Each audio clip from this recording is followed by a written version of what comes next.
नमस्कार। ज्ञान गोष्ठी सत्संग में आप सबका स्वागत है। पिछले अंक में हमने कर्म के विषय पर सत्संग किया था। आज भी मैं एक नया विषय लेकर आई हूँ, भक्ति, ज्ञान एवं मुक्ति का। थोड़ा गंभीर विषय है, परंतु आज हम इस विषय पर सत्संग करेंगे। भगतिहीन नर सो हई कैसा, बिनु जल बारिद देखिए जैसा। भगतिवंत अति नीचहु प्राणी, मोहि प्राण प्रिय असी मम बानी। रामचरितमानस में तुलसीदास जी कहते हैं, भगवान भक्ति के बिना जीव कैसा दिखता है, जैसे बिना जल का बादल, जैसे शोभाहीन दिखता है, वैसे ही जीव भी भक्ति के बिना शोभाहीन होता है। परंतु भक्तिवंत अति नीचहु प्राणी, भक्ति के साथ अत्यंत नीच प्राणी भी प्रभु को अत्यंत प्रिय है। वैसे भक्ति एवं मुक्ति दोनों ही प्रभु के वरदान हैं, परंतु थोड़ा सा अंतर है जो हम देखते हैं।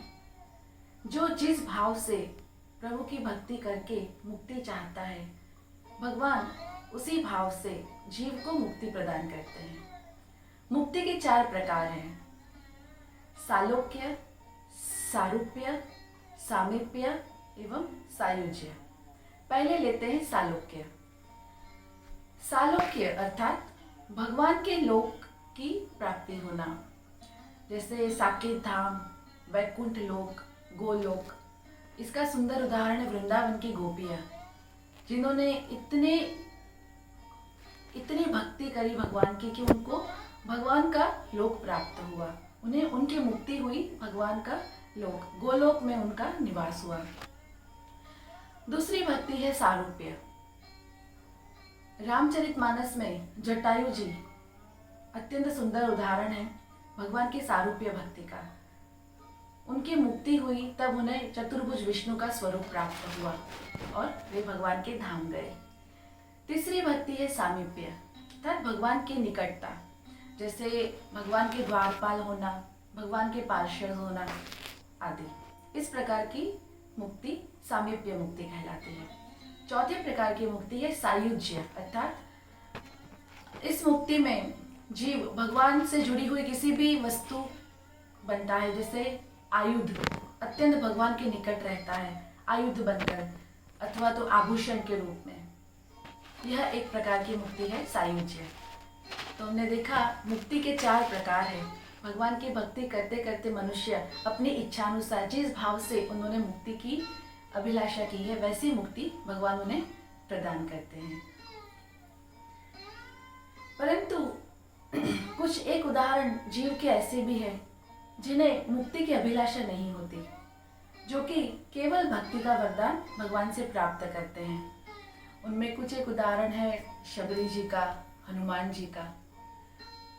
भगवान उन्हें कैवल्य भक्ति का वरदान देते हैं, परंतु यह भक्ति भी इतनी सरलता से नहीं मिलती, अत्यंत दुर्लभ है। इसलिए भक्ति को चिंतामणि के साथ सरखाया गया है। जैसे मणि, हीरा, माणिक, ये सब अत्यंत गुप्त रहते हैं, इन्हें ढूंढना पड़ता है। इसी प्रकार भक्ति भी मणि के रूप में है, जो स्वयं प्रकाशित है। जैसे एक मणि है, उसको देखने के लिए किसी बाती की या प्रकाश के दीपक की आवश्यकता नहीं होती, वह स्वयं प्रकाशित होता है। इसी प्रकार भक्ति जो है वह स्वयं प्रकाशित है। भक्ति को प्राप्त करते ही जीव के सारे अज्ञान के अंधकार जो है वो मिट जाते हैं। इसीलिए भक्ति को चिंतामणि के साथ सरखाया गया है। इसका अत्यंत सुंदर उदाहरण है रामचरितमानस में उत्तरकांड में। राम भक्त काकभुशुंडी जी एवं हरि वाहन गरुड़ जी के संवाद के रूप में उत्तरकांड में तुलसीदास जी ने यह प्रसंग लिखा है कि ज्ञान विराग जोग विज्ञान, ये सब पुरुष सुनहु हरि जाना। ज्ञान, वैराग्य, योग, जप, ये सब जो है वह पुरुष वर्ग है।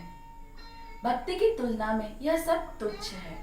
यहाँ किसी की निंदा करने का अर्थ नहीं है, परंतु कहने का तात्पर्य है कि ज्ञान, भक्ति ज्ञान, वैराग्य, जप, ये सब करने में बहुत वक्त लगता है, बहुत मेहनत लगती है। और ये सब स्वयं प्रकाशित भी नहीं है, इनके लिए बहुत कठिन तप करना पड़ता है, तब जाके ये प्राप्त होता है। उसके बाद भी ये स्थिर नहीं रहते। क्यों? क्योंकि यह सब पुरुष वर्ग हरि जाना, ये जो भी है ये पुरुष वर्ग है। भक्ति जो है वो स्त्री वर्ग है, जो कि भगवान की प्रिय भी है। और माया जो कि भगवान की दासी है, वह भी है स्त्री वर्ग। तो स्त्री स्त्री को विचलित नहीं कर सकती। ऊपर से भक्ति जो है वह भगवान की प्रिय है, तो भक्ति के रहने से माया जीव को विचलित कर ही नहीं पाती। परंतु बिना भक्ति के यदि ज्ञान, वैराग्य, योग, जप होंगे तो माया का जो परिवार है, काम, क्रोध, लोभ, मोह, अभिमान, ये सारा एक साथ मनुष्य को विचलित कर सकता है। इसीलिए कहा गया है कि भक्ति के साथ ज्ञान, वैराग्य, योग के रहने से ये सब स्थिर रहता है। तो इस कारण भक्ति का महत्व अधिक है और भगवान की प्रिय भी है। तो भगवान की भक्ति जिनके पास है, माया उन्हें कभी विचलित नहीं कर सकती। इस कारण हमें भगवान का स्मरण करते हुए भक्ति करना चाहिए। ज्ञान, योग, जप भी हम कर सकते हैं, परंतु भक्ति के साथ। बिना भक्ति के यह स्थिर नहीं रहते और शुष्क हो जाते हैं। तो आज हमने ज्ञान, भक्ति एवं मुक्ति के विषय पर सत्संग किया। अगले अंक में एक नए विषय के साथ मैं फिर उपस्थित रहूंगी। नर्मदे हर। जय श्री राम।